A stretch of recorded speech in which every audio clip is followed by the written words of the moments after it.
bazatera baturuka muri Repubulika ya Demokarasi ya Kongo bambuke ikiyaga Tanganyika cyangwa se bace Uvira binjiye mu gihugu cy'u Burundi, bazaca Kamanyola bambuke nanone umugezi wa Ruzizi binjiye mu gihugu cy'u Burundi. Gahunda no kuvana ubutegetsi bw'abasendefudede bagashyira ubutegetsi ngo bubereye. Ubutegetsi bwa Evariste Ndayishimiye ngo n'ubutegetsi bubi butagomba kumara kabiri. Umushinga Red Tabara ifite waneye kwibaza ngo mbese FDNB gisikari kirinzi inkiko z'u Burundi ndetse kinarinze kino gihugu muri rusange gitanga umusada ku butaka bwa Repubulika ya Kongo, gifite ubushobozi bungana iki bwo guhangana na Red Tabara. Ibyo byaje gutuma nkuru ubushakashatsi ndetse n'ubushabitsi bumenye neza ibyishe mu mbaraga za FDNB, abasirikari ndetse n'ibikoresho. Icyaje gutungura nako cyanunguye nagishobora gutungura n'uburyo FDNB yaguze ibikoresho bihambaye byo kwifasha cyane cyane ku mirongo y'imbere ku rugamba. Amavugurura mu gisirikari agera kuri 3 yakozwe na bino bikoresho ndakubwira bidasanzwe by'ingenzi kurusha ibindi FDNB itunze, bishobora gutuma abitwa PAMELA wa Red Tabara n'abo muri Red Tabara benshi bagira ihungabana ndetse bakajya n'igitima kibera, bitewe nuko FDNB izaba yiteguye guhangana nabo ku rwego rwo hejuru. Witwa Potre Mbayahaga Isdol ati niba bakubita be kuzarira ngo bavuge ngo bishine inzira karengane bisha abasivili nibo bazabiyemeje guhangana n'ubutegetsi, kandi igihugu yo kitewe kirwanaho ntibazatake rero. None ni iki FDNB itunze mu zukuri? Nizere ntwaro we itunze, ndazi gusobanura kamwe ku kandi ibikorwa byazo, uburyo zikoreshwa, uburyo zikora ndetse n'umwihariko wazo muri rusange. Uruzi neza ko igihugu cy'u Burundi muri kano karere hari ubwo kiyumva kigomba ko gifite ibikoresho n'inshuti zihambaye byo kubafasha gutsinda intambara iyo ariyo yose bashorwaho. Bazakubwira ko igihugu cy'u Burundi ari igihugu kidakomeye mu byo kurwanira mu kirere, ariko nibagira ku rugamba rwo ku butaka bazakubwira ko ameze nk'amashitani arwanira mu kibaya, ngo ntabwo ushobora kubaca muri humye uko umeze kose, imbaraga zabo ufite zose baragukubita bagaguhonyora ugasubira inyuma ngo wirukanka.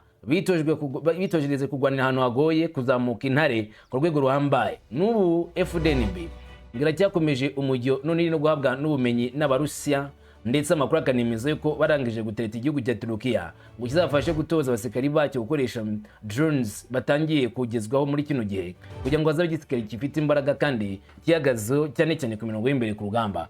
Kuva ku bikoresho byo mu myaka y'1970 nizo ku bikoresho by'umwaka wa 2021 bimaze kuzanwa mu gihugu cy'u Burundi, ni imwe mu mpinduka zirekomeye cyane igihugu cy'u Burundi cyagezeho. Red Tabara yarakani ivuga yuko uyu mwaka ari umwaka wa nyuma, n'umwaka wa nyuma kugira ngo bazatire mu gihugu cy'u Burundi batsinde FDNB, batsinde SNDFDD mbere yuko amatora Evariste Ndayishimiye n'abandi bazabahanganye yongera kuba mu mwaka wa 2028 mwaka wa 2027, aho Evariste Ndayishimiye aza ari kwiyamamariza ikindi kiringo cya kabiri muri kino gihugu cy'u Burundi. Waretse nkaza nkabira ruhande nkubwira kamwe bukandi kubiri kuvugwa cyane cyane mu bijyanye n'impinduka mu gisirikari na bino bikoresho bya gisirikari by'igihugu cy'u Burundi utigeze wumva na mbere, cyangwa se wenda wanabyumvise ariko utambisha imikorere yabyo. Ndaje mbikubwire kamwe ku kandi. Jewe Umuhungu wa Kamanzi w'Uruwande ngo ikaze nk'ibisanzwe utujyane ku musozo. Ikaze kuri mwese.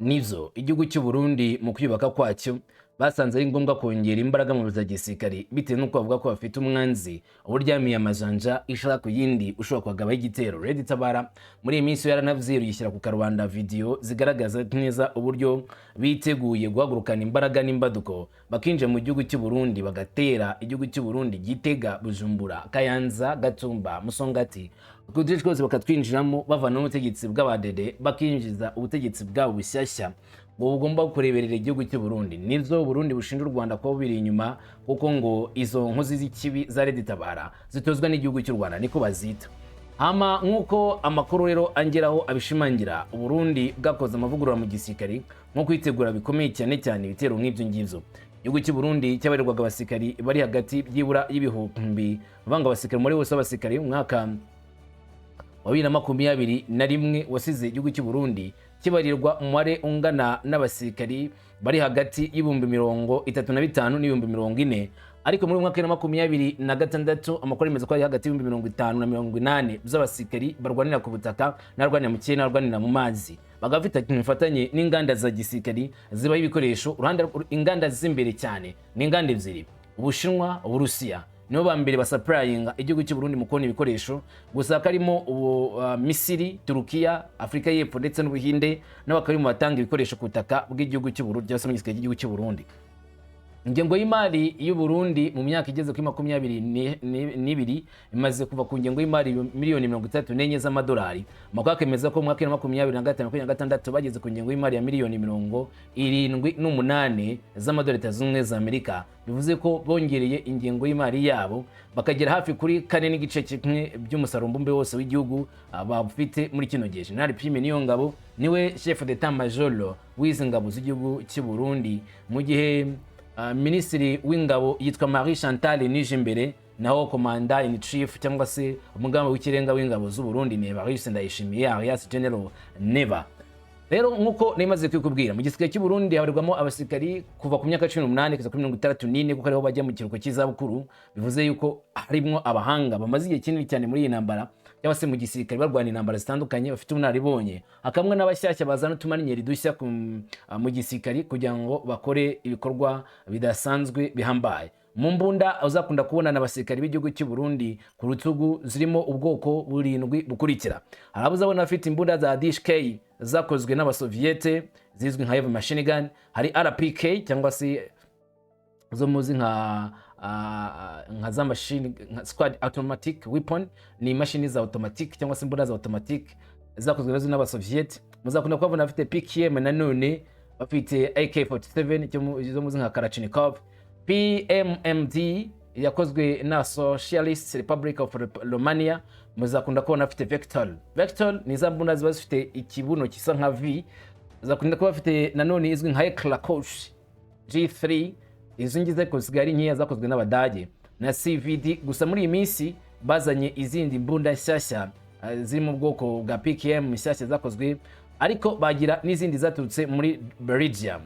Hanyuma mu mbunda zishyirwa ku bitugu bafite zimo ndetse n'izirwanya ibifaru, bafite nyinshi cyane zigezweho. Rero ubwo ni uburyo bushyashya Burundi bumaze kubaka. Rero nyemera gato ibyo by'izo mbunda umwihariko wazo tuzagugarukaho. Uyu munsi tugaruke kuri izi modoka za gisirikari, intwaro zikomeye zifashishwa cyane mu kurasa, ariko zi modoka vehicles, military vehicles arizo z'ingenzi cyane zituzinduye none. Turava kuri imwe tujya ku yindi. BDRM cyangwa se BDRM kabiri ni intwaro ikomeye yakozwe na Russia, ikora mu guhanura indege za drone kurasa umwanzi ku mirongo y'imbere, ndetse ikaba imwe mu ntwaro na n'uyu munsi zigikenerwa cyane n'ibihugu byinshi ku isi.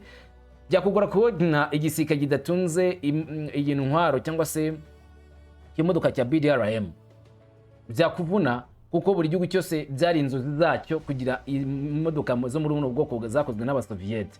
Mbaza ngo umweko wazo nuwe gutuma igihugu cy'u Burundi kiba gitunze izitari nkeya, kuko amakuru ambwira yuko igihugu cy'u Burundi byibura gitunze yizi modoka zirenze 30 mu bubiko bwazo, utabariyemo izijyanwa ku mission zitandukanye, iziba ziri muri stock barirwa byibura 30, kandi imwe gusa ibihagije kugira ngo ihindure umurongo w'imbere ku rugamba bite na urugamba rwo kubera utikagira inkuru. Rero nizo ntabwo ari ukubeshya ndetse nta nubwo ari ukwibeshya mu gihe wavuze yuko igihugu cya Burundi cyaguze BDRM bamaze kubona neza ko ari imbunda cyangwa se imodoka by'ingenzi cyane ku murongo w'imbere ku rugamba.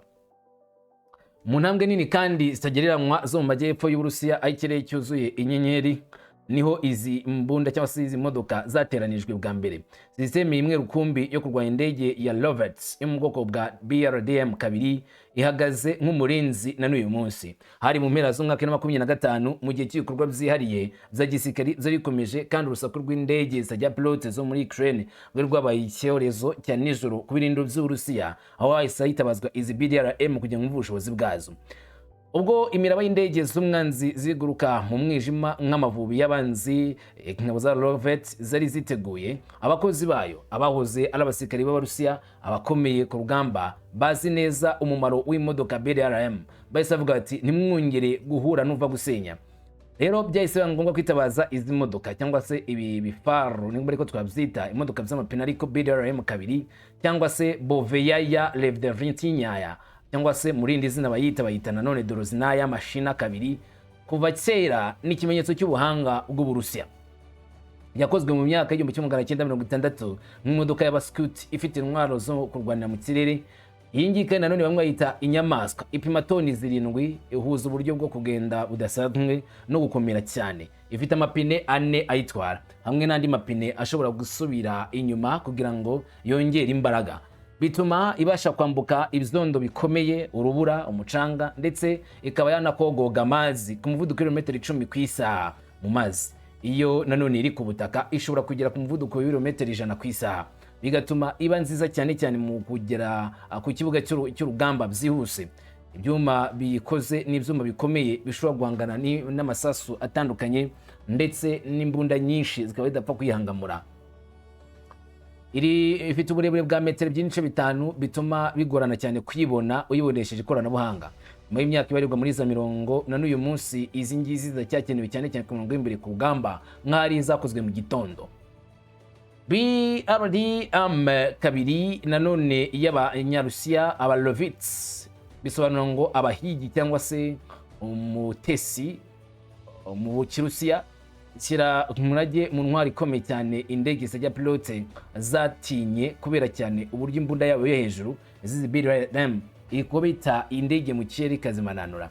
Hejuru y'imashini ya BRDM hari icyo twakita nka rutwitsi, ni system ya ZU-23-2 autocannon ebyiri za milimetero 23 zigezweho, shobora kurasa masasu menshi icyarimwe, nubwo ibisobanuro bimwe bigaragaza uburyo ibisasu bya misile bihuzwa mu mbunda nini z'Uburusiya. Lovits ni nziza cyane nk'urubuga rw'imbunda rugendanwa rwagenewe kurwanya ibitero zo mu misozi miremire.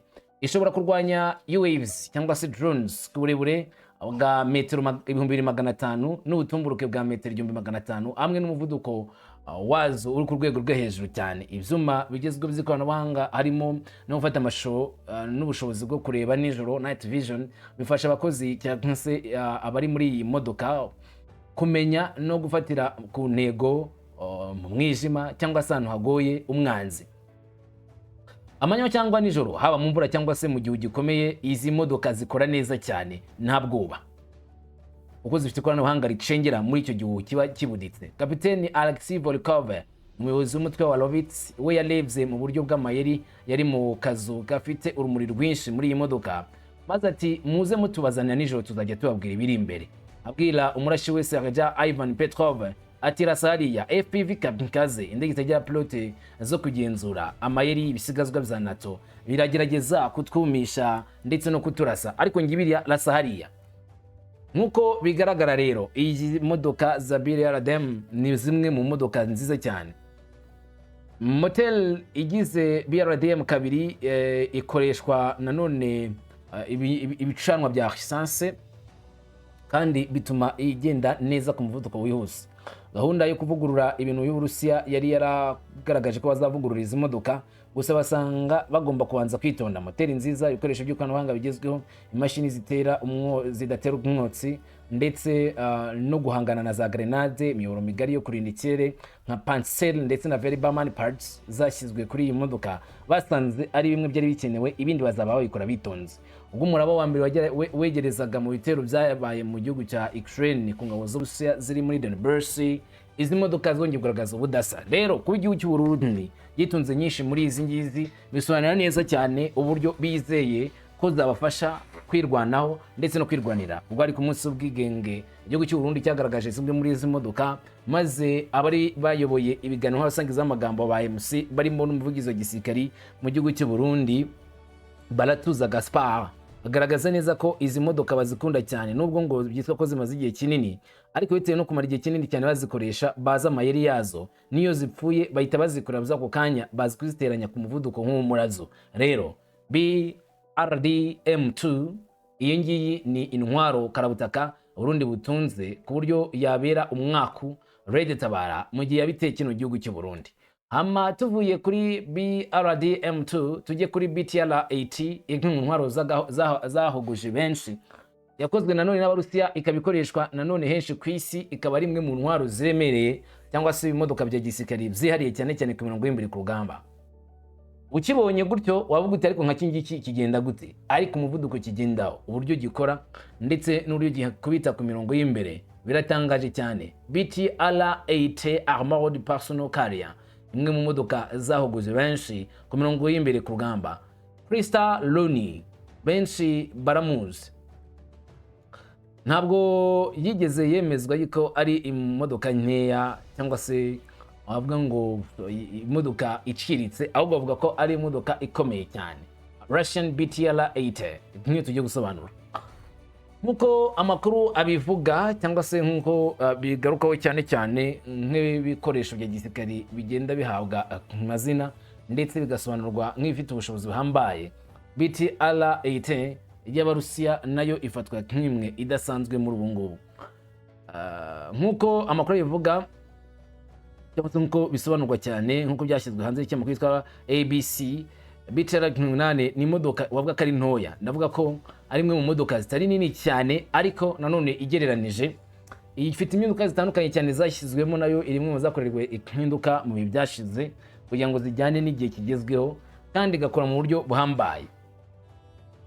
Nkuko bitangazwa rero, iyi modoka ikoresha amapine nkuko bigaragara, ni imodoka ishimije kandi ikorana ubuhanga buhambaye, igeze ku kazi. Ibisobanuro byayo ku mirongo y'imbere ku rugamba birivugira cyane cyane ifite uyikoresha wihariye, kandi ifite umuntu uyizi neza ku buryo ubwo kuyikoresha ahita akubwira neza ko ifite ubushobozi bwayo budasanzwe bwo gukora ibitero byinshi icyarimwe, kurasira ahantu henshi icyarimwe, ndetse no kwerekana ubushobozi bw'imbaraga zayo ku mirongo y'imbere ku rugamba iyo bibaye ngombwa. BTR-80 ni imodoka iteye ite cyangwa se ni imodoka ikoritse nkuko benshi bagiye bayivugaho inshuro nyinshi.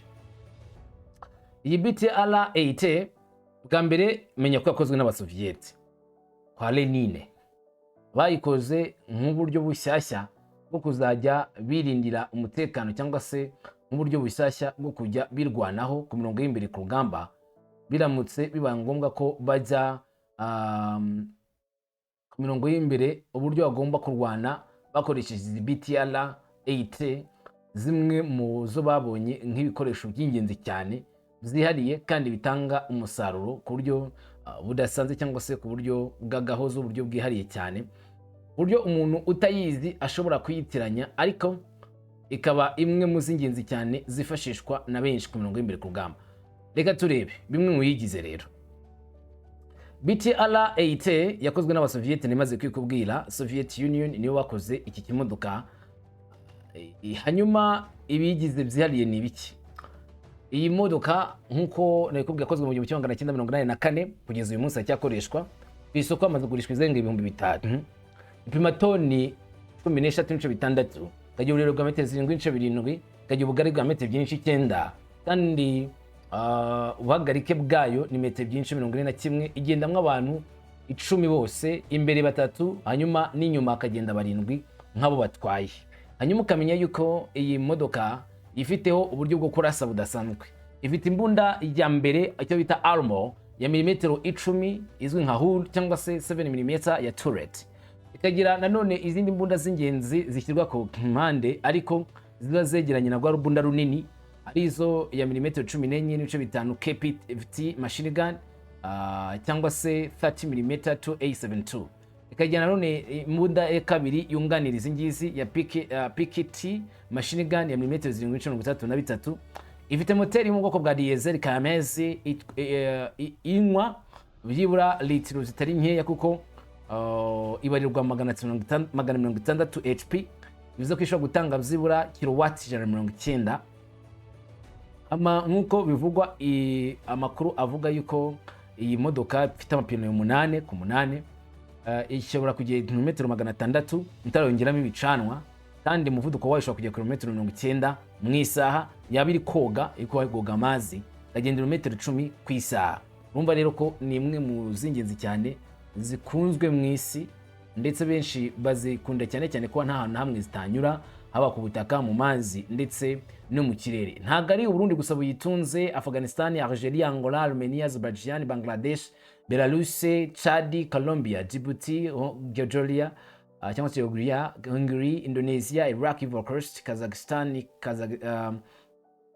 Moldova, Mongolia, Myanmar, Nicaragua, North Korea, Northern Macedonia, Pakistan, Russia, Serbia, Sri Lanka n'ibindi bihugu byinshi kugeza kuri Argentina, nabo bose batangiye gukoresha izi modoka za BTR-8 nk'imodoka z'ingenzi cyane zo ku mirongo y'imbere ku rugamba. Iyi nayo tuyiveho tugiye kuri ngenzi yayo nanone idasanzwe Abarundi batunze ni MLAP RG31 Nyala idaterurwa na za mine. Ubundi impamvu yitwa MLAP ni mine resistance, ni imodoka ishobora kunyura kuri mine ntiziterure. Kandi ukabonye ubona ari nk'akamodoka gasanzwe, ubona nk'imodoka isanzwe nyine y'akapajero, ariko ifite uburyo ifite n'ikoranabuhanga idaterurwa na mine.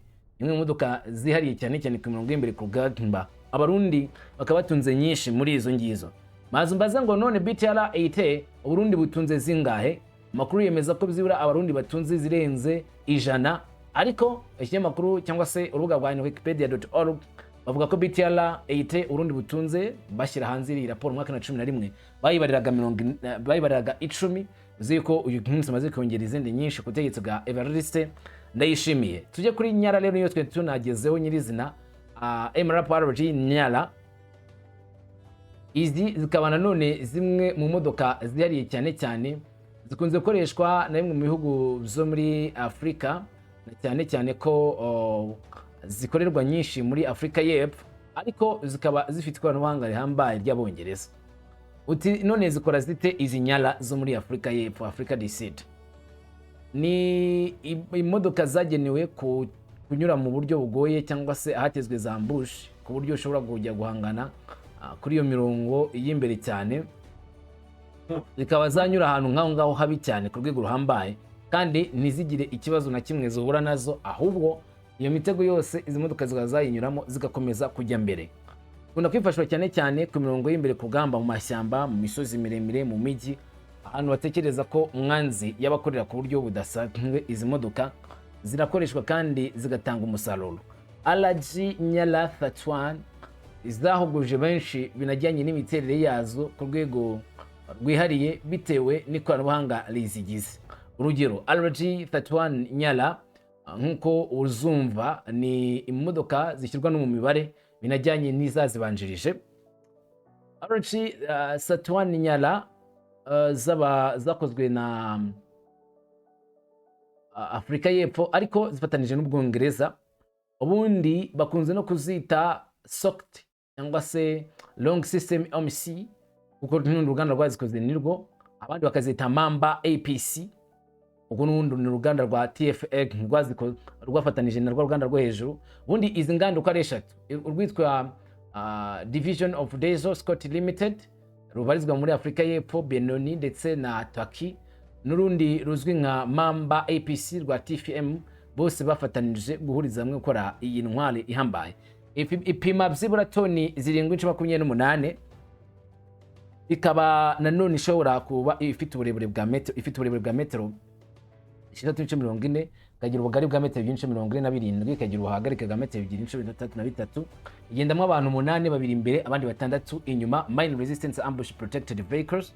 Hanyuma iyi ngiyi ikagira intwaro iteretswe hejuru irimo yizwi nka blowing machine gun, ikagira nanone izindi ziba yisamikiyeho zitandukanye bashyiraho izo babonye. Ariko icy'ingenzi cyane kibarirwa kuri iyi modoka nuko ifite za motel cyangwa se igira motel yihariye ishobora gukora mu bihe bigoye nka Daimler Benz OM32A 6-cylinder diesel itangaye umuriro uhambaye ku buryo igenda ku muvuduko udasanzwe, kugenda ibirometero byibura 900, ukabona kongera kwishyiramo ibicanwa metero 900 n'ahantu harehare cyane, kandi ishobora kugenda ibirometero 100 ku isaha.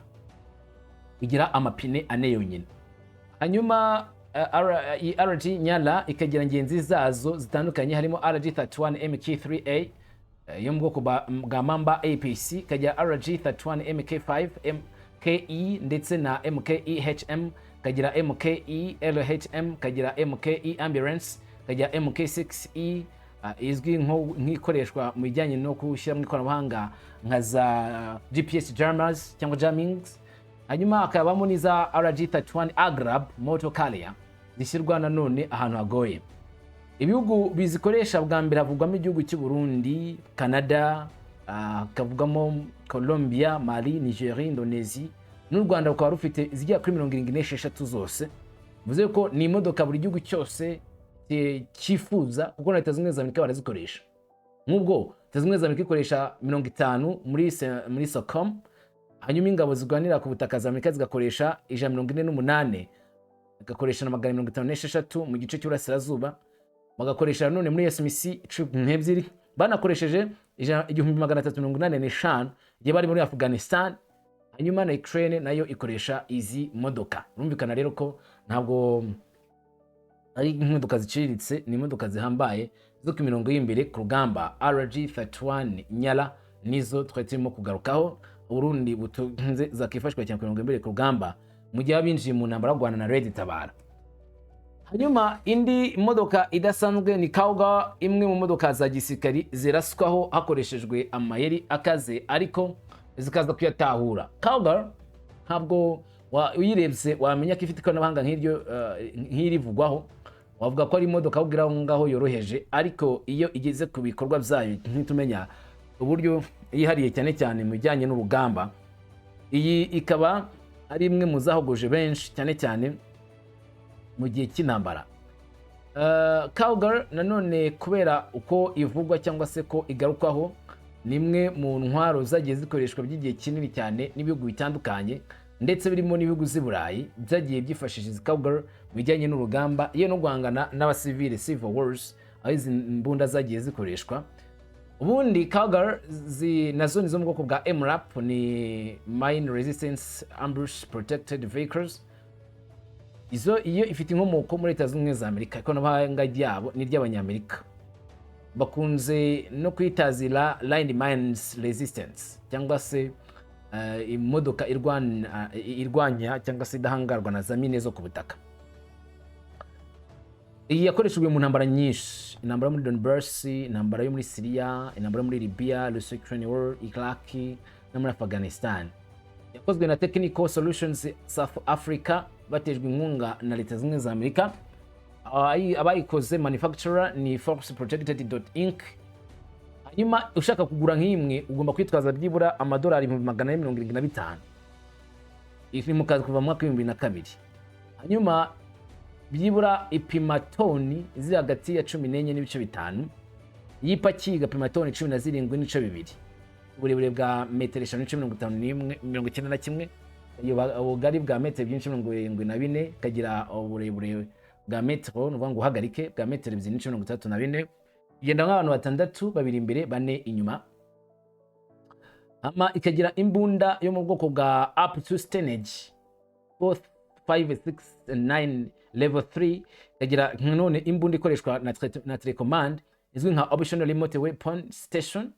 Hanyuma ikagira nanone imbunda ya kabiri izwi nka optional firing ports, imyenge iri ku ruhande icobirukwamo imbunda zabugenewe nka za machine gun, ubundi bakagenda barasa ku mwanzi. Hanyuma moteri yayo ni Caterpillar ya C7 diesel itanga kilowati 443. Hanyuma iyo yikorera toni 272. Waruzi neza ko iyi modoka ya Kauga igendera ku mapine 4? Yego ndabikubwiye. Hanyuma ishobora kugenda ibirometero 600 by'inyoni, bikiyongeraho ibindi birometero bijya kuri 336 byonyine, ibirometero 936 idahagaze ikiri mu kazi, kandi igenda ibirometero 105 kisaha. Iranyaruka cyane, very speedy. Ni imodoka ibona iteruye imeze neza, ni kimodoka kinini cyane.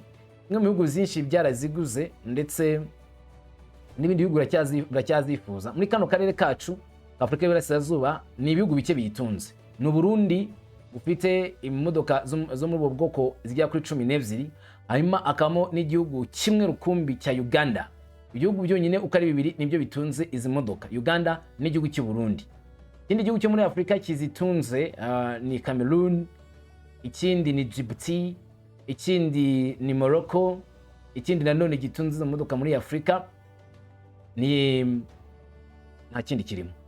Ni ibihugu zonyine bitunze izi modoka zo mu bwoko bwa Cougar zidasanzwe z'ikoranabuhanga ry'Abanyamerika ifasha cyane ku mirongo y'imbere ku rugamba.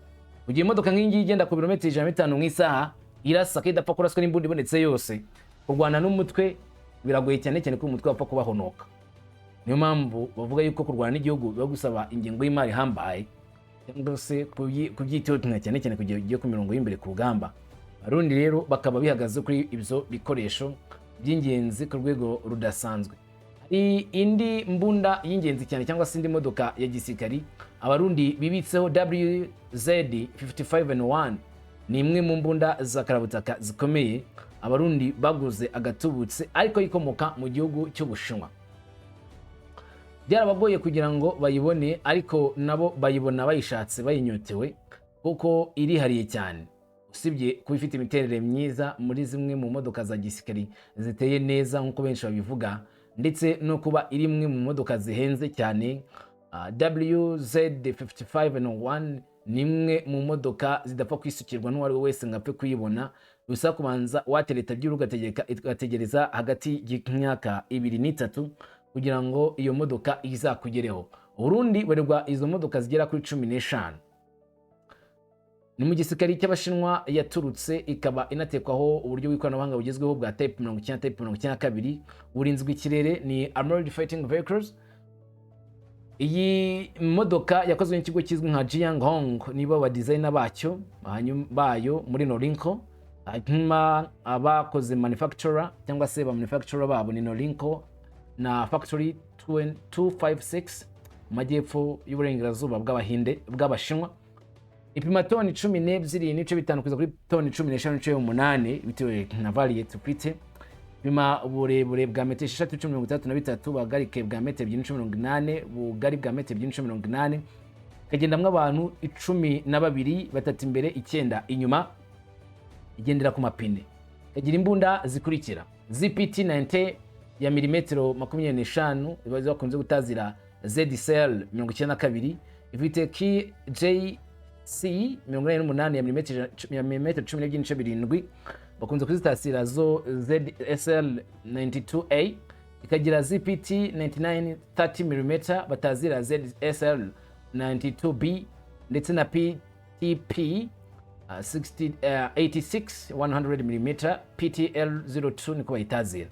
Izindi mbunda za kabiri ziri mu bwoko bwa Type 86 ikora mu buryo bwa cross machine gun ya milimetero 7.32.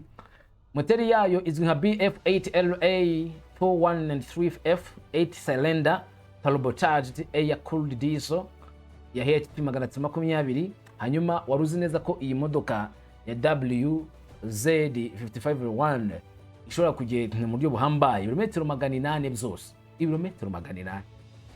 Igenda ku muvuduko kilometero 85 mu isaha. Gusa yo ntabwo igenda mu mazi, igendera ku butaka gusa ariko iyo igiye kwambuka nk'umugezi mutoya irawambuka nta kibazo, bitandukanye na za BTR. Iyi ngiyi nayo ni imwe mu modoka zakozwe zitondewe cyane n'Abashinwa, kandi banakoze uburyo bashiraho ikoranabuhanga ryabo rirwanya ikirere nk'irizwi nyine ryihariye, ndetse banakoze za variety zazo nyinshi ku buryo usanga ibihugu byinshi byaragerageje kuba byahaha mu Bushinwa iri koranabuhanga cyangwa se izi mbunda. Muri kano karere kacu ni bande batunze izi WZ55N1? Harimo igihugu cy'Uburundi nyirizina cyezwa 15 uko maze kukubwira. Hakabamo ikindi gihugu cyo muri kano karere ka Afrika y'Iburasirazuba gitunze izi mbunda ni Tanzania, nayibarizwa mwo 10 zose. Hanyuma ibindi bihugu byo muri Afrika bizitunze birimo Angola, birimo Burkina Faso, birimo Cameroon, Chad, hakabamo Djibouti, bikabamo Guinea Equatoriale, Ethiopia, Gabon, Guinea, hakabamo igihugu cya Kenya, Mali, Mauritania, Mozambique, hakabamo n'igihugu cya Senegal, Sudan, ndetse n'igihugu cya Zambia na Zimbabwe. Ni ibihugu bivuga muri Afrika bitunze izo mu bwoko bwa WZ55N1. Ariko hari izindi variety nyinshi zo muri muno bwoko shobora kuba zifitwe n'ibindi bihugu byo muri kano karere n'u Rwanda rurimo. Izo nazo turagira umwanya wo kuzigarukaho. Ukurikije ibikoresho Uburundi butunze ndetse n'abifuza guhangana nabwo, mbwira urabona rero Tabara iri tayari kurwana n'Uburundi bwakoze amavugurura mu ngabo ku basirikari ndetse n'ibikoresho bihambaye kugeza ku rwego rwo kuzana indege zitajya pilote zituruka muri Belgium ndetse n'uburinzi bw'ikirere. Urabona hazarusyaho cyangwa no gusya kurutirano. Ndi kubyumva muri comment, ubwe neza. Amahoro imishano w'igwe kuri wowe. Umunsi mwiza.